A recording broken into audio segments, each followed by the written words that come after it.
Today's show is supported by Liberty Magic, Pittsburgh's premier speakeasy theater dedicated to the art of elevating magic. This time they are presenting David Williamson in Ridiculous, a family-friendly show where magic and comedy collide. David's signature magic is filled with jaw-dropping illusions and a very distinct sense of humor. Yes, he is a magician, but he's also been called a clown and even an anarchist. So get ready for a show with a lot of laughter. Ridiculous runs from April 2nd to May 3rd. Get your tickets at trustarts.org/magic before they disappear. This is Your City Could Be Better, because it could be.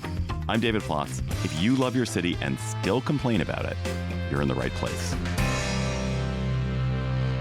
Last week, the inaugural Denver Summit home soccer game drew the largest crowd in the history of American women's professional sports. More than 60,000 fans came to the Broncos Stadium, the Denver Broncos football stadium, to watch their inaugural game against the Washington Spirit, my own hometown Washington Spirit. Now, Denver Summit FC are building a new stadium in downtown Denver, and it's only the second stadium built specifically for women's soccer in the U.S. The $225 million project will bring a 14,000-seat stadium to Santa Fe Yards. Bree is going to tell us what Santa Fe Yards is in a minute. And if the early enthusiasm for the summit is any indication, this is going to be a great day out for Denverites for many years to come. Bree Davies, host of CityCast Denver, welcome to Your City Could Be Better. What's up, David? Thanks for having me. Oh, it's so good to be here. You did not make it to the summit game, but it sounds like it was the event of the day in Denver. 63,000 people to be exact. And I will just say I was out in the burbs that day, and the whole restaurant was full of people, particularly kids and like teenage girls in head-to-toe Summit gear. So we're already like, we're fully in. And it's just their first game. Yeah, so this is a new is their team. First home it's not game. Like they're the champions or everyone has heard of them before. It's just getting started. Literally the first time they've made an official appearance here. So. Okay, so we're going to talk about Denver investing in big-time women's sports in a way that no city or only Kansas City, I guess, of other cities has done. But you are a city that in general has invested in downtown sports. I was really struck last time I was in Denver about how close all your stadiums are to downtown. I think your arena and your football stadium and your baseball stadium are all really in the heart of the city. So is big-time sports good for Denver so far? Loaded question, I would say. Good for who, right? I mean, it brings business to surrounding businesses. It's definitely helped our downtown, which has struggled for a long time. But the area around Coors Field, which is one of those stadiums, does quite well during the season. I think, is it good for the billionaires that own these teams? Absolutely. I think the question has become, is it affordable to working class fans, especially when I think about the Denver Broncos, which is really the root of our team spirit there is working class folks in Denver. So, I mean, the fact that we have two more stadiums, not just the women's stadium, but we're getting a new Broncos stadium coming to the center of the city in the next few years is really interesting because that will reshape the city as well. But I would just say in general, obviously, Denver loves sports and loves this. And I think it's a big question to say, is it good for the city? But I think a lot of people would say absolutely. Okay.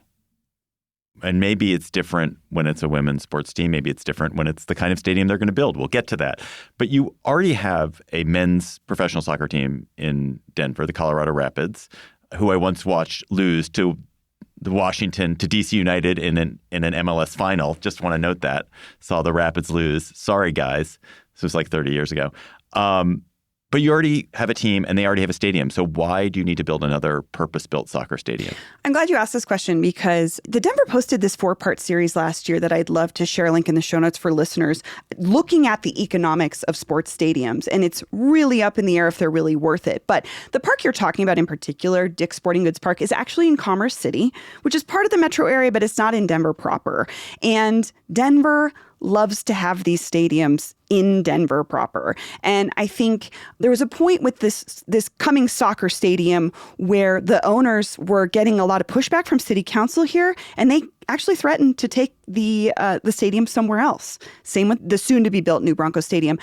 There was a lot of conversation about like maybe it'll move out of downtown proper. I mean, there's a lot of benefits to taking it outside of the city if you're talking about purely about space, and people went nuts. So I think part of it is Denver just wants its own stadium for this particular sport. And there's obviously incentives involved from the city, taxpayer dollars and stuff like that. But I think Denver just wanted it in Denver. So the Summit, this NWSL team, are going to play 15 home games at the stadium in a regular season. They may have playoff games. There may be some other exhibition games, some other games that are scheduled. But it's not a huge number. It's not like a baseball stadium.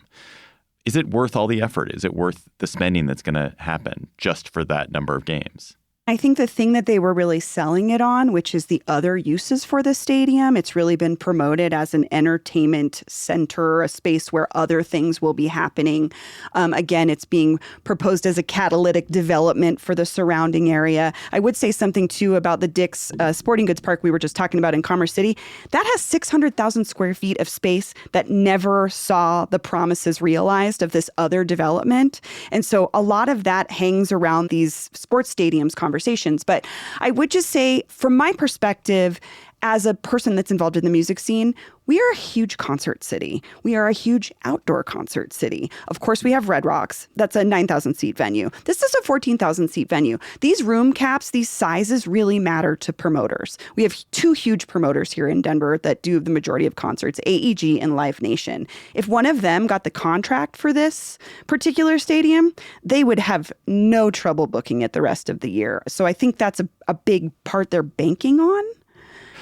Other stuff.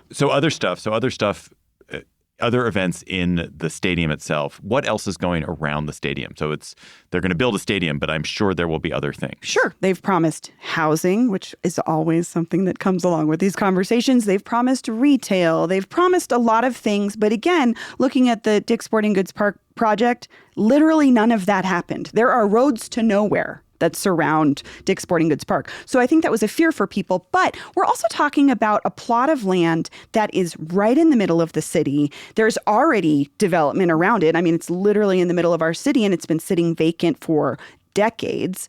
It's a lot of big promises of this idea of the entertainment district, which has taken over, I think, with the stadium conversation in the last few decades, is the other things that can go along with a stadium, not just being surrounded by parking lots, which is what our current Bronco Stadium, the problem is. Right.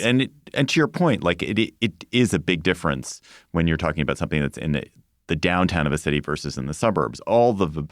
In my city, all of the suburban big sports ventures that have ever been built, the big venues that have been built, have been dead zones because they put acres and acres and acres of parking around it. Like that's all that's there. And there's no reason to be there except the sporting event or maybe the concert. And they die, or they are dead. They're dead when they're not being used. Yeah. But for downtown sports venues that are relatively dense and that are relatively close to other things and which don't have tons of parking, those tend to really develop alternative uses. Like people do put restaurants and breweries and other things next to them. Yeah, and that's the case with Coors Field, our baseball field, which, again, attendance is high, even though our team sucks, because people love to hang out at Coors Field. Like, it has great offerings when it comes to, like, beer and drinks and great places to sit and hang out in the sun.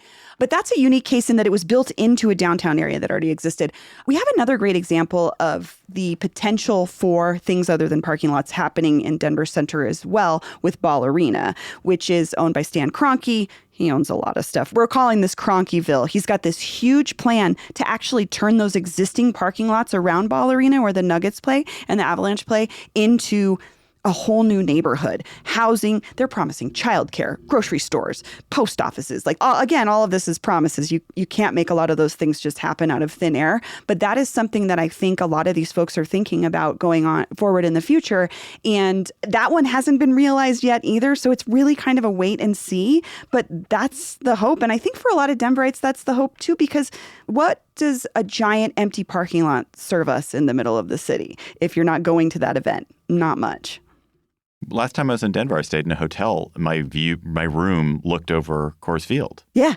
Which is cool, It was right? amazing. I mean, It was really cool. Is that that's for like someone visiting here? Is that a bonus to you? Like, do you? Well, I hate baseball, so not for me. But I do like sports. So it was kind of given one hand, taken the other. Who has been the driving force to build this women's soccer stadium? And sure. And did they have to overcome opposition to do it? So there's a couple things at play here. We can talk about the land portion in a minute, but I think Peyton Manning is one of the owners. I wouldn't say that registered much at all with folks. The mayor did was in my notes. It did. I mean, I think it does for name recognition, but he didn't come up that much. He wasn't really like the face, for instance. Our mayor, Mike Johnston, has been a huge booster of this. Like, wearing the jerseys everywhere. Like, he's really been a booster for it. And I think that he helped sell it quite a bit. But at the center of this all is a gentleman named Rob Cohen. And he's the primary owner of the Denver Summit Football Club. And he is also, I just want to say, hey, Rob Cohen, if you're listening, we've tried to get you on the podcast. We would love to still have you on. But he's been behind a lot of different projects sort of similar to this. So he was the head of Colorado's 2018 Exploratory Committee for Denver to host the Winter Olympics, a bid that we lost to Salt Lake City. He also advised bidders on the Broncos before the Walton Penner Group bought it, and that would have made him a partner in that ownership. He was part of the effort to bring a WNBA team here, which did not happen. He's a financial guy that's lived here since the 80s. So I think he is kind of the guy at the center of it all that's been pushing this forward. But what's interesting to me is he was so keen on the Olympics. Historically, Denver has said no to the Olympics. We won a bid for the 1976 Olympics.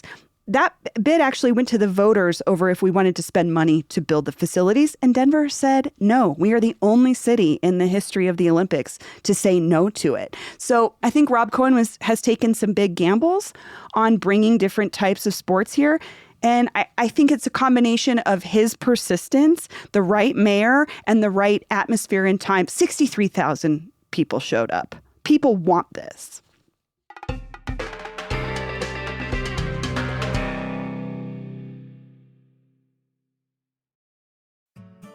CityCast Pittsburgh is brought to you today by Allegheny County.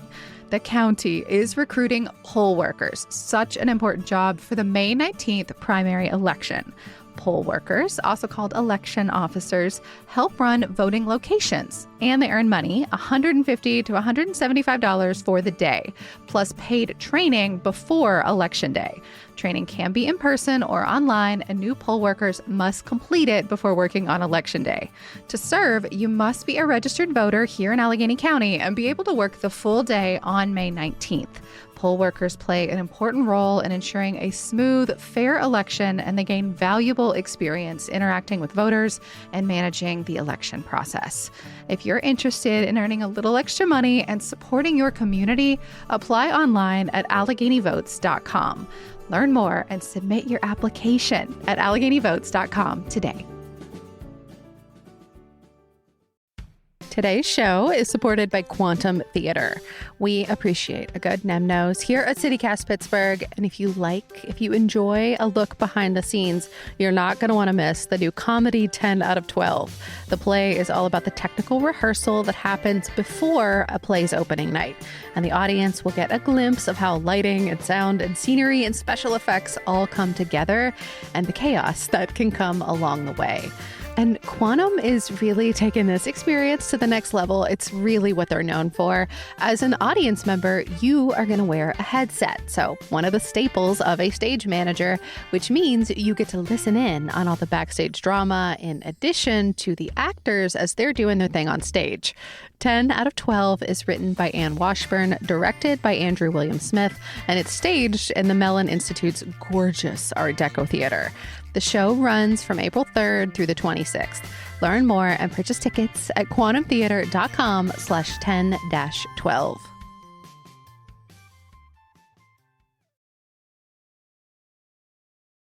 Do you think if there were no men's professional soccer team and there was a proposal to they brought a new men's professional soccer team to Denver and they wanted to build a stadium downtown, there would be as much enthusiasm? Do you think that women's soccer is having a moment that makes it cool and desirable. And like it's this whole new fandom of girls and young women who have been engaged by the sport.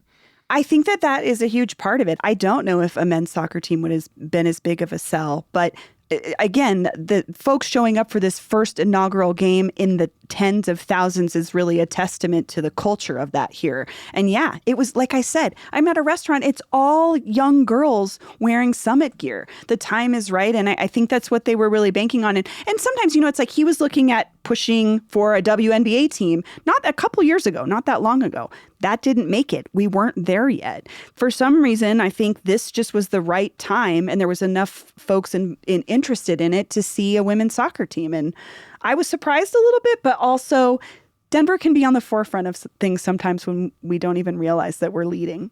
Was there a competing plan for Santa Fe Yards? And what is Santa Fe Yards? What is Santa Fe Yards? A name they made up for an old brown field that used to be a rubber factory, Gates Rubber Factory, to be exact. So that the first time I ever saw that name was in reporting about it that sort of inferred that we were supposed to know that was a real place.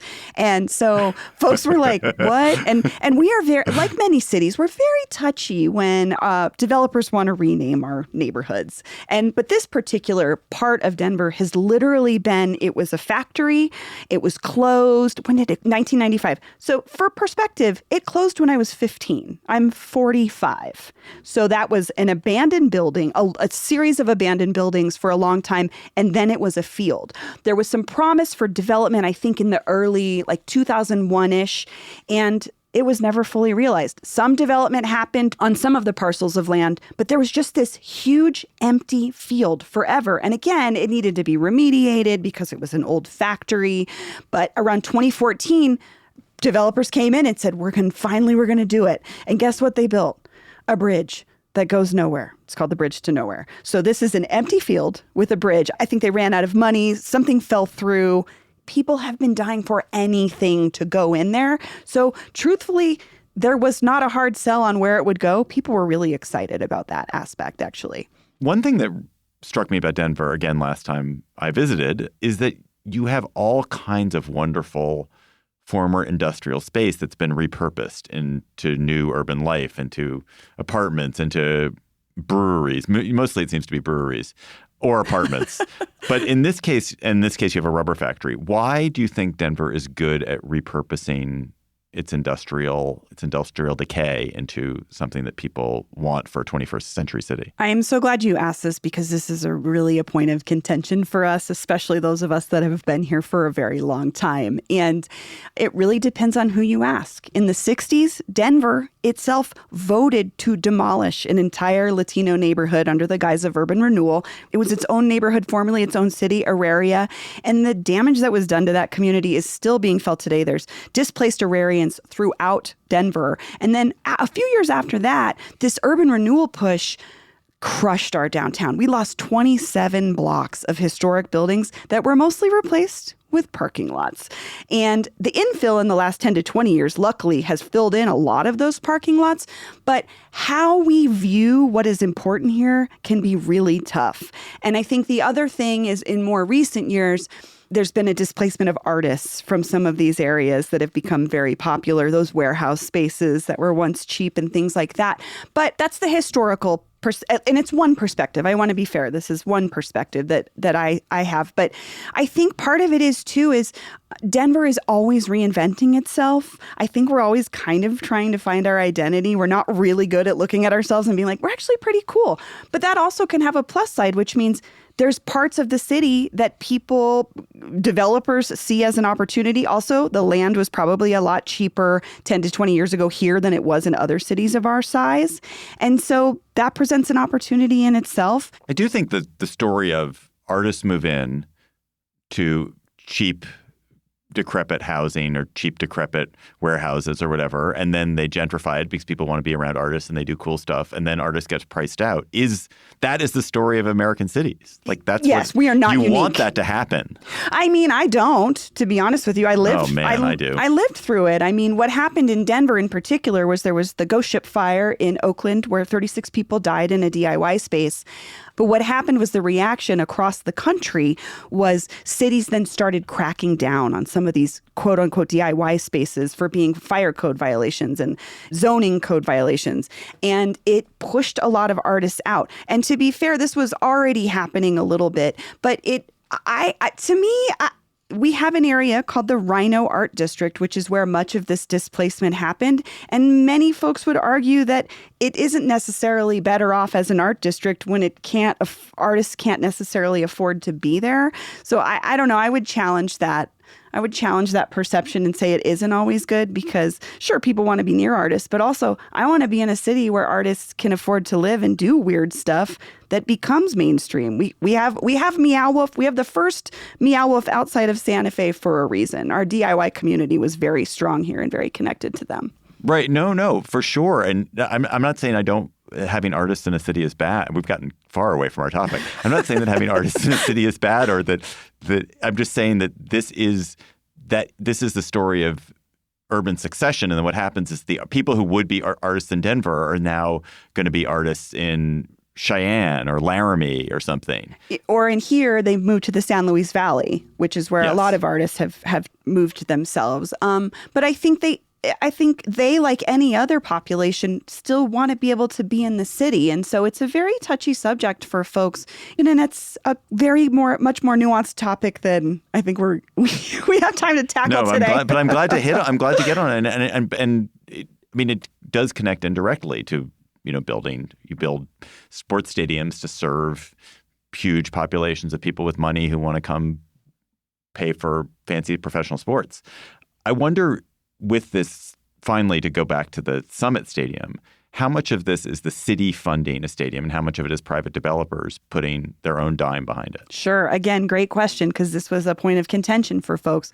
Denver, like many places, has struggled with affordable housing. And when the city wants to put up money towards something that's not necessarily necessary, like you said, there's existing stadiums here. It can be a hard sell. So Denver itself so far has put $70 million towards purchasing the land under the stadium. We will own the land under the stadium. And then some of that money will also go to infrastructure improvements to the surrounding area. And again, another criticism of this was, do we have to get a stadium to get infrastructure improvements? Like, we still need sidewalks. We still need roads. Some of this neighborhood has been disconnected to other close neighborhoods because of highway expansion and stuff. So it wasn't without contention. And it was a conversation city council had for a long time and delayed the vote a couple times before that money was approved. So Denver in total so far, $70 million, which means about, I think, $150 to $200 million from the private developers and the ownership group. So, Bree, what can your city could be better listeners and other cities take away from this conversation about the Denver Summit Stadium that could make their city better? Sure. I don't want to rain on the parade. I think it's incredible. Again, the attendance was amazing. It's an incredible feat, especially for women's soccer. But I guess I would just say, though, is you have a choice more than you think you do. Our cities don't make these decisions on their own. So public input is important. Again, we said no to the Olympics. Like, the Olympics literally went to the ballot, right? This is more of this city council who represents us, the citizens, made these decisions. But again, it was not without delaying these votes so that there could be more conversation around it. Because I think that was one of the struggles for people, was it felt like it came on really fast. Like, where is this coming from? And our mayor loves this kind of stuff. He has been on board with this stadium, with the Broncos stadium. Like, mayors are looking, like any other politician, to create a legacy. And he was a big booster of it. But the voters were represented through city council's actions.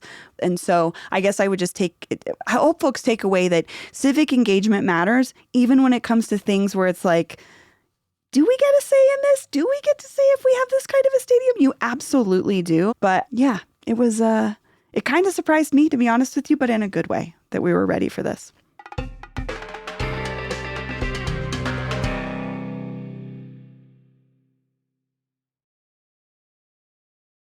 Let's go to our word on the street segment, our second topic, which actually just dovetails perfectly into what you were just talking about, which is I want to talk about what happens when you have an exciting mayor. So I come from a city, Washington, D.C., that has a really boring mayor. She is really aggressively boring. And she's leaving after 3 terms. Probably she will not have another job in politics because there's nowhere to go in Washington. She's been incredibly effective. Really great mayor in my view. But you in Denver have a telegenic, extremely ambitious, handsome mayor, Mike Johnston, who obviously longs to be a senator or governor or probably president. And so I guess my question to you is, all things being equal, is it good to have an egomaniacal, ambitious mayor because they will get things done so that they can be nationally celebrated? Or is it bad because they're always doing flashy things to become nationally celebrated rather than doing the boring work of like getting potholes filled up? Well, let me give you a little context. He is the first mayor after a 3-term, 12-year mayor that outgoing at that time was maybe not the most popular. He was, especially I think for folks on the far left side of the spectrum, the way that he handled homelessness and such was very unpopular. But that being said, we had 12 years of the same person. We had 17 people run for mayor. And CityCast Denver attempted to interview all of them. We got 14 of them on the mic, including Mike Johnston. And I think it's both. I've interviewed him many times. He comes on our show very often. He is the charisma you see on TV or on Instagram, it's even more in person. You fall for it immediately. He's got the thing that politicians really, really want to have, which is this likability. But part of the struggle is he does make big decisions. And a lot of times city council says this has been a big criticism of city council. They're like, we don't hear about stuff until the mayor's decided it. They feel like there's not a lot of transparency in the decisions that he makes. He does seem to have the sort of Silicon Valley move fast, break things kind of behavior. And I would say it's good and bad. I'm not a huge fan of spending a ton of money on 2 brand new stadiums when we have these other perfectly functional stadiums.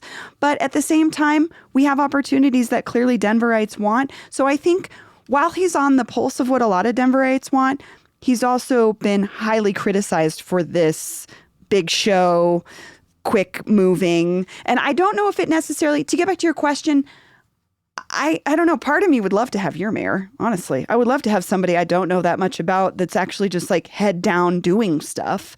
But at the same time, I love that we have a mayor that can speak to our personality and who we are. I mean, this man went to Washington to defend our right to be a sanctuary city. That's something that we're very proud of. So I think it works both ways. And I think the ideal person would be a little bit of both, but you kind of can't have a little bit of both. So we got Mike Johnston.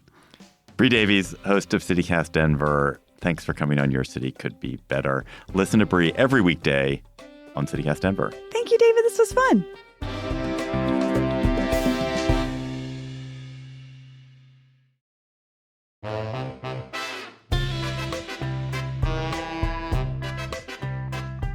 That's all for today's episode of Your City Could Be Better. I'm your host, David Plotz. Our producers this week were Lizzie Goldsmith, Elizabeth Kama, Priyanka Tilve, Bree Davies, and Paul Caroli. Our music is by Carl Christensen. If you are enjoying the show, why not tell your friends, rate the show, leave us a review. We'll be back next week with another conversation about how your city could be better.